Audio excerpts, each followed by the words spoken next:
Hi everyone, welcome to ELI, the place where you get your daily dose of inspiration for entrepreneurship. And today we have with us Miss Geetu Sivakumar, CEO and Director of PACE. So, Geetu, welcome to ELI. Yeah, thank you. Geetu, I went through your LinkedIn profile, and there are multiple things mentioned in that. So I think I would be able to do justice by introducing you properly to our audience. Why don't you introduce yourself to our audience, please? Okay, I'm Geetu Shivakumar. I run a startup called Pace in Trivandrum. We are into IT consulting and services. I also am a partner of Beta Consultancy, which is a consulting company which helps SMEs and other organizations to grow. So my main focus is on IT itself, which is my startup, which I started during my college second year, and it's been 5 years now. And we have clients from over 10 countries, and we have done 100 plus projects over time. And that is what my main focus is on. We are into development and IT related services. Okay, Geetu, tell us in detail about the venture you have built. Like when it was started, how many employees are there? What is the kind of verticals we work in? What are the services we provide? Okay. I actually used to code from my school time, and I used to freelance for many years during my college days and during my high school days. So I then became the best web developer in Kerala in a competition conducted by Government of Kerala and Technopark. Then after that, I got a chance to visit Japan and represent India there based on that. And that was after that I joined engineering in Government Engineering College Trivandrum in electronics and communication engineering. During that time also I was working with many startups and doing many freelance works. And it was during my second year of college that I founded this startup, which was mainly into mobile applications and websites. Then after that, it was a really tough time during the initial days. Then after that, I pursued it. And then after I passed out, I decided not to go for a job and continue with it. And now it's been 3 years after I passed out, and it's been going pretty well. Then we have also extended into software development, digital marketing, analytics, AI, and related services also. Initially, when we started, it was all the founders' skills only. Then after that, we expanded into many more IT services. Okay, Geetu, tell us how you got your first client when you started. Actually, it was one of my freelancing projects itself that I converted. And mainly, it is all about networking. If you have a good network of people who are in the industry and you are and who are marketing people, then you'll easily get projects. So I actually used to freelance from before, so I had a good connect within the industry and with such people. So it was not much of a difficulty for me to get my first client. But then when you go as a company and when you go as a freelancer, it is a very two different things. Like serious clients don't give anything to freelancers. Only the people who can avoid taking the trouble will give that to freelancers. So Mm. when I first went for my a serious project, then they definitely asked for a portfolio. But then I already had it, and then the credibility of the company. So the first client is always little difficult, but you have to compromise and you have to, if you deliver the work on quality, then you will keep getting clients. Okay. And I believe it is all about networking. Like whatever business you are in, it is just about networking. How much ever good your product is, if you don't market it well and if you don't network with people, then you're not going to sell it. But if you have a very good connect within the industry, then it is pretty easy. Whatever your product is, even an average product, if you market well, you can sell it easily. Okay. Geetu, you've been an entrepreneur for some time now. I'd like to ask you, what is the problem statement that you are solving? What is that one single line problem statement you are solving? Actually, I really don't believe in like every product or service has to be an innovation or something very different from what is already there. I know that is what is running around in the startup industry, but my personal opinion is not that you have to make a good product and market it well. That is all. If you can do it, then you can sell it. And talking about the problem statement, there were many gaps in the IT industry. Like there, I mean, in the medium scale, I'm not talking about the large scale. In the small and medium scale segment, there is a lack of reliability, then the cost and the kind of quality which is delivered. And then some companies, they want one company to do multiple things. and they just want one point of contact for all their requirements. So these are the main problems that we are solving. Okay. When did you think of becoming an entrepreneur? When this idea of creating a venture came to your head? Why I am asking this, because you have been a coder, and I see you have a decent profile.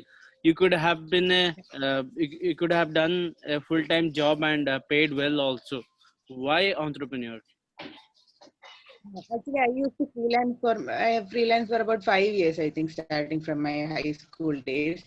And then I realized that I'm not liking it. I like to code, but not under pressure, or not when somebody's forcing you do this, do that. There is a deadline and somebody's ordering you around. And even if you're getting paid for it and you have deadlines, you have to work from this hour to this hour. I realized I'll never enjoy to code if it is done under that circumstances. So that is when I decided that anyway going for a job is not an option for me. And also I like to do something on my own. Like I like to innovate. I like to do something for myself, or something which I in my own way. So this freelancing experience is what taught me that I'm not a job 9 to 5 kind of person.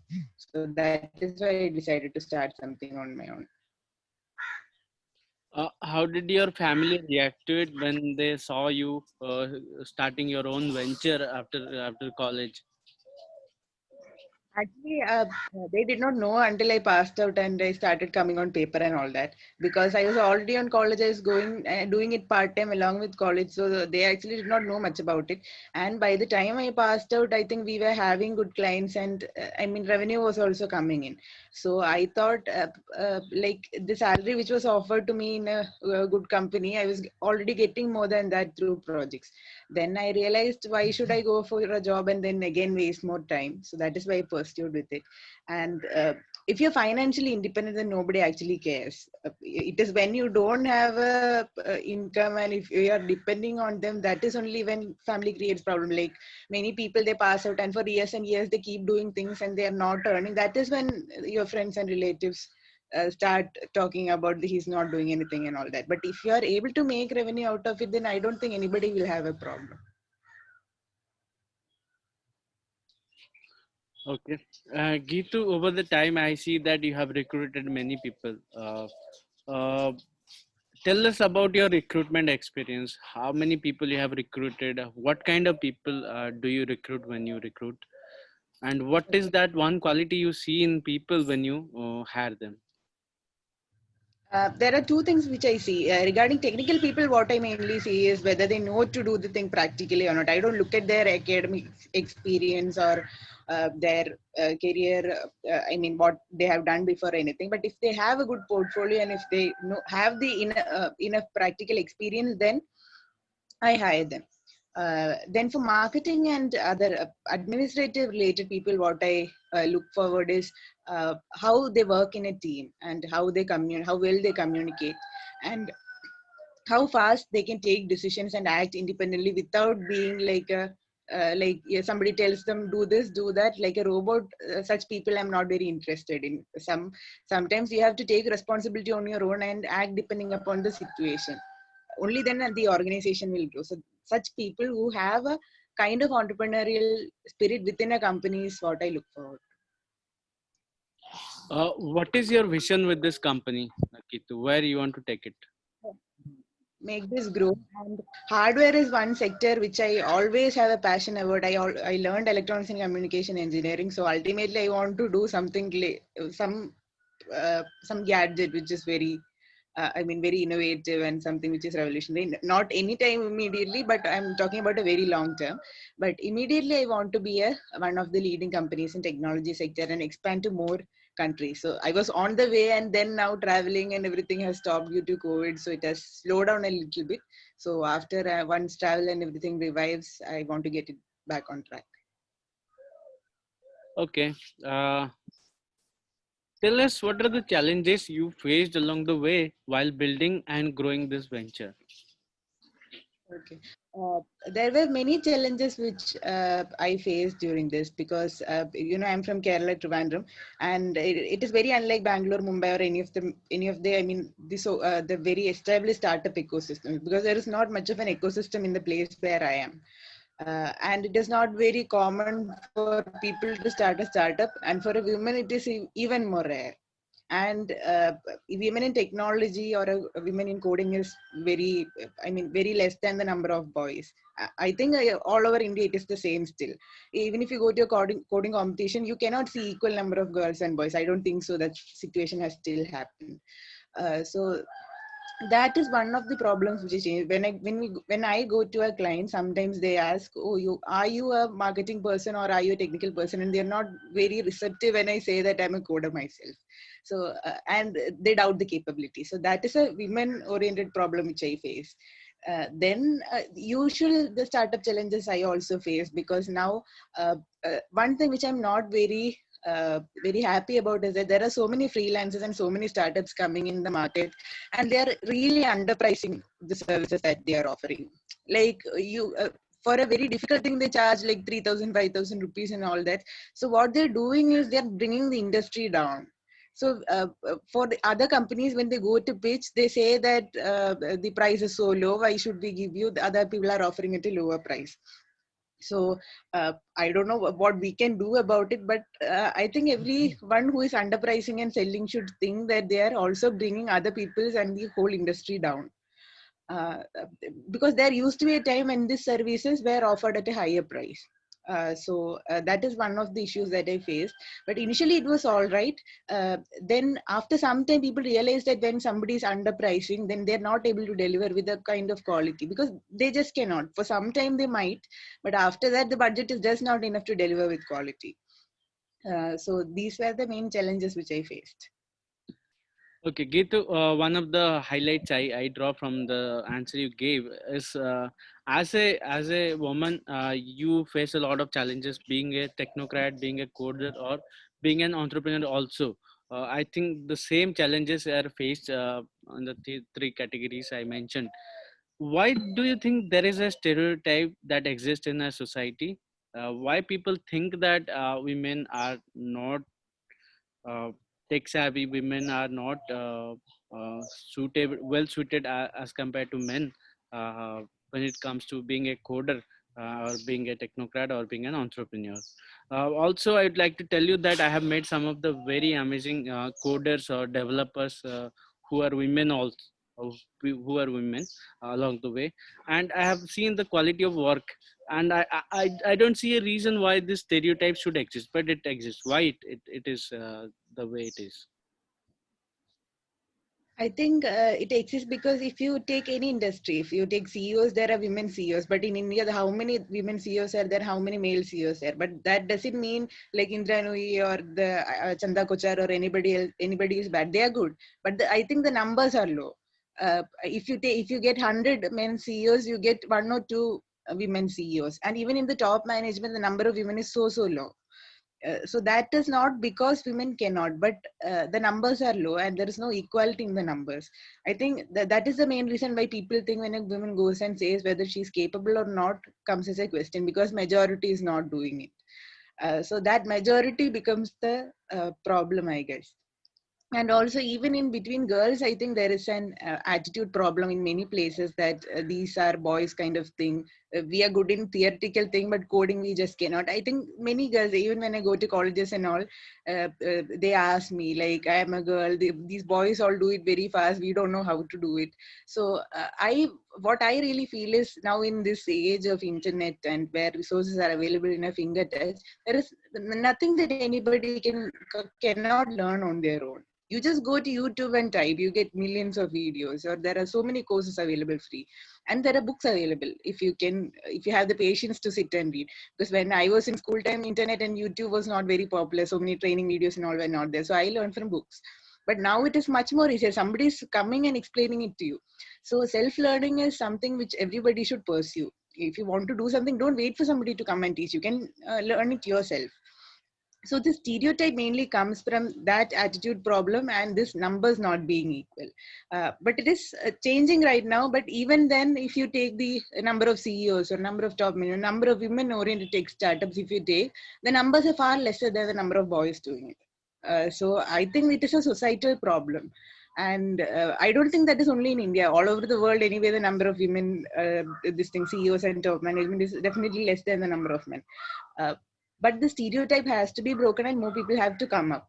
And only when more girls come up and do such things, only then this will change. But if girls keep doing the same thing over and over again, and they follow the same pattern and don't pursue their dreams, then the stereotype will never break. So that is a long-term process. There is nothing that one person can do in 1 or 2 days. So it has to happen over a long period of time. Gitu, I think you answered my question. In, about 80% of the answer uh, is relevant, or rather, I would say about you have answered 80% of my question. But let me rephrase my question and dive deep into it. Uh, from the physical level, or the construction of brains of women and men, it is scientifically proven that male brain is a little different than female brain, although it is almost 99% similar, but there is a slight difference. And what that difference is, what I feel is, women have more EQ, and male male counterparts comparatively have uh, more IQ. I may be wrong when I say this, but this is a fact what I believe in. I may be wrong, but having said that, Because uh, I think women work also based on emotions. I mean, I don't think men are as emotional as. I mean, I have also read reports on the same thing. The emotions, the way women feel, it is not as intense for men as what they figure out. I mean, on the structure of the brain, women are more receptive to emotions. having said that, let me ask my question. Also, I have seen that EQ and IQ are equally required when you become a CEO, or when you develop something. Also, I think both the things have to be there in place when you are building. For example, let's say you are building a product. If you only apply your IQ, you'll build something that is truly magical in terms of the technicalities, but it has no use for the common people, because you are not able to relate it to what people think. So that is one aspect that is also important. I think it is 50-50. IQ plays 50% part, and EQ plays 50% part. uh, Having said that, both the see, we establish a fact that both the skills are required for top management, for being a CEO, being an entrepreneur, or being a technocrat. Why only men are there in the top roles? Not only, but in majority, I think 75% of the CEOs, or maybe more, are men. Why is that? Yeah, I think one of the reasons I've talked to many people on the same reason. So one of the reasons is that after they get into a family, the primary responsibility of taking care of the family and taking care of the children comes to women. So even if men are not taking care of the children and not dropping them to school and not making them learn, our society is not decided to complain. But if the mother is not taking care of the children, and if she's always at work, then our society is designed to say that she's a bad mother and she's not looking after her children. So many of the women, they either quit their job, or then their focus shifts to family and not on the career. So this is one of the main reasons why they don't go up on the corporate ladder, because the men fully focus on their job and they put all their focus on performing in their work, and then they go up the ladder. But women, if somebody is asking you to do some jobs, they say my child is having exams, so I need leave. If my child is go doing this, so I need leave. I need to take care. When somebody is sick, they take leave. But women are not. But men are not so much into. I mean, if they have a passion for their career, they can fully focus on that. But women in India, I don't think they don't have such an option to leave their family and focus. There are women who do that. I'm not saying it is not there, but majority is focusing on the family and not on their career. So I believe the ratio inequality is mainly because of that. Not because they don't have the skill, but their priority becomes the family. Okay, let me give you a situation. There are four co-founders of a venture. In one venture, there are four male. Then another venture, there are three male, one female as co-founders. Then there is two male, two female. Then there is 3 female, 1 male, and then another venture. It's built by 4 female founders altogether. Which venture would be maximum has the maximum chance to be successful as per your thought? I don't think that we can define based on gender, because that completely depends. Even if somebody is a man or woman, every person is different from one another. So it depends on their skill. Sometimes the 4 women might be very gelling with each other and very good with each other, same might Let's succeed. assume we live in a perfect world. Everybody has the same skill sets. Everything else is the same. Only gender is the variable. It's a controlled experiment. Okay, then I think the combination of 2 men and 2 women would work the best, is what I feel, because they have complementing ways of thinking, complementing skills. So there are like nobody is alone. There are 2 men for each other, 2 women for each other for the same kind of things, and they have other gender for complementing skills. So I think that would work better. And the 4 women might also work better because they have a similar way of thinking and all that. But 4 men, I don't know. I've seen hundreds of startups I fail think you are when all contradicting your founders. answer. I think you are contradicting your answer when you say 2 male, 2 male, female will work because of their diversity. Also, you are at the same time saying that 4 women will work the best. Women are usually multitaskers, so and I have not seen they having so much of a problem and fights and all that, because I think their EQ is high. So I have not seen much of a problem happening between women when they're working together. Okay. I take both the perspectives because I also feel the same way. Uh, let's jump to our Very hypothetical.